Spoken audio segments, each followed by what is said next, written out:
J'ai tendance à penser que même dans les affaires, il faut préserver ses valeurs humaines. Je ne suis pas de ceux qui pensent que dans le business, il faut être extrêmement froid et... Alors, je suis Anthony Mara, je suis fondateur de la startup Yobo Resto, qui fait dans la livraison de nourriture à domicile via une application mobile. Je m'intéresse à l'entrepreneuriat à l'époque où je suis au lycée, principalement grâce à mes parents qui sont entrepreneurs et qui ont quelques initiatives que je suis de près. Suite à mes études, je choisis donc cette filière-là et très rapidement, je m'intéresse donc aux success stories, notamment aux États-Unis, sur l'entrepreneuriat. Mais ma première initiative entrepreneuriale intervient en 2015. Suite à l'obtention de mon bachelor aux États-Unis, je décide de rentrer à Libreville et de monter une agence de community management, donc la gestion des réseaux sociaux pour les sociétés. Donc nous faisons partie à l'époque des premiers à proposer ce service et nous avons d'ailleurs ouvert pas mal de pages Facebook pour certaines grandes enseignes ici qui aujourd'hui ont adopté la communication digitale comme outil de communication principal. C'était ma première grosse expérience en entrepreneuriat et mes parents m'ont renvoyé à l'étranger en disant qu'il fallait que j'obtienne un master si je voulais continuer dans cette voie-là. Par la suite, je quitte Libreville, je vais à l'American Business School de Paris parce que je veux me rapprocher de... Je ne vais pas être trop loin du Gabon vu que je commençais à nourrir justement des ambitions entrepreneuriales et les États-Unis c'est un peu loin. Donc j'obtiens mon master en International Business and Entrepreneurship et je rentre donc faire un stage au Fonds gabonais d'investissement stratégique avant de partir au groupe Vivendi Afrique à Paris. Donc je fais un stage en fait de fin d'études à Libreville. Je repars à Paris, cette fois-ci pour un travail. Et pendant ce travail, je nourris l'ambition de créer Yobo Resto. Et au bout de 6 mois, je me retrouve à la croisée des chemins entre une proposition de contrat de Vivendi pour aller donc sur un contrat de travail en bonne et due forme sur le long terme, ou le fait de rentrer à Libreville et de lancer la plateforme Yobo Resto. Donc à ce moment-là, je fais un choix, sachant que si je rentrais dans le monde du travail en bonne et due forme, j'avais conscience que ce serait difficile pour moi de pivoter plus tard.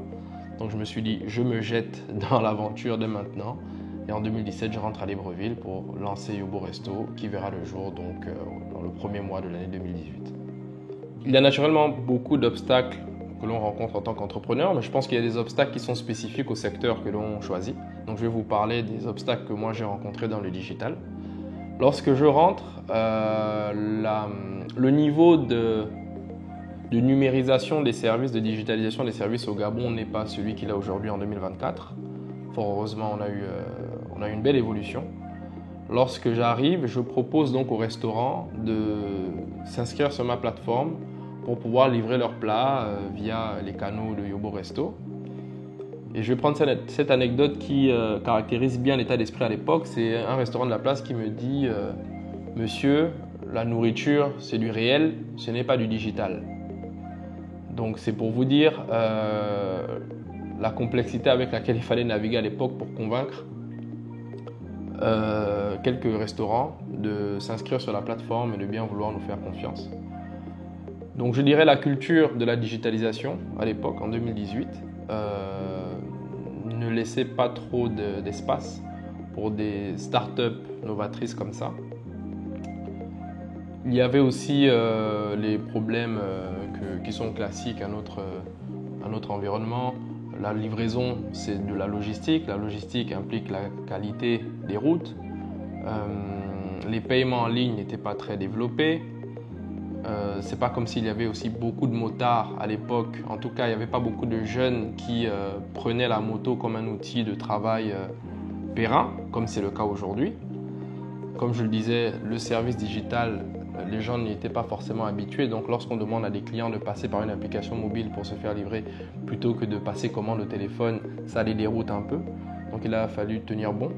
Donc voici un peu les obstacles que l'on a rencontrés lorsqu'on s'est lancé et qu'on essaye jusqu'à aujourd'hui de surmonter. J'ai tendance à penser que même dans les affaires, il faut préserver ses valeurs humaines. Je ne suis pas de ceux qui pensent que dans le business, il faut être extrêmement froid et voilà, comme ça peut être un peu le cliché. Parfois, je mets l'aspect humain au cœur de la relation avec mes collaborateurs. Donc ça passe par l'empathie, l'écoute, la compréhension des problèmes que les collaborateurs peuvent rencontrer. Chaque environnement a son contexte et ses réalités, donc il faut prendre en compte les nôtres. Donc on essaie de naviguer avec tout ça. Maintenant, il y a aussi la communication qui, pour moi, est vraiment l'élément essentiel de toute bonne collaboration. Comme je dis souvent, dire quelque chose ou ne rien dire, dans les deux cas, on communique. Donc la communication est vraiment importante pour moi et j'essaye d'inculquer ça à mes collaborateurs du mieux que je peux.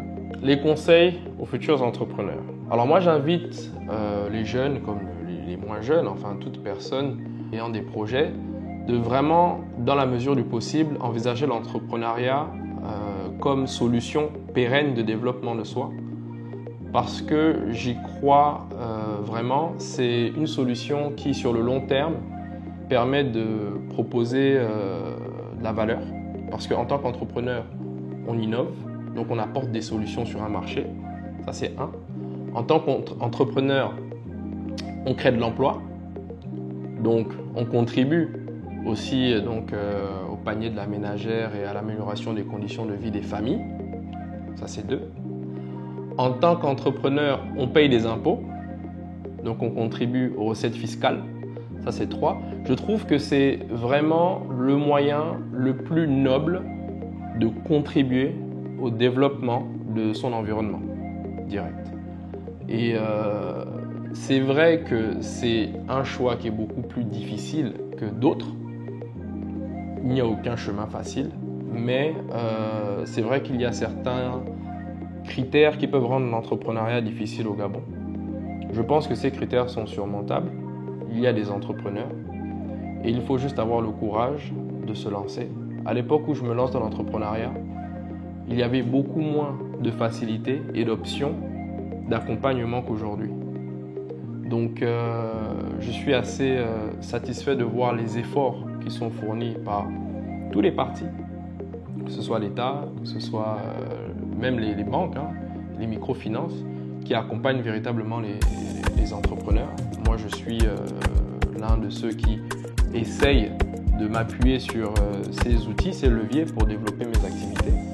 Et je pense qu'il faut démystifier un peu tout ça et retrousser les manches et se jeter dans le bas. Voilà. Donc pour ceux qui ont un rêve ou un projet qui a un lien avec l'entrepreneuriat, je vous encourage de tenter le coup et d'y aller avec un mental fort et pas de le prendre comme une option, mais de décider, parce que c'est en décidant que ça fonctionnera.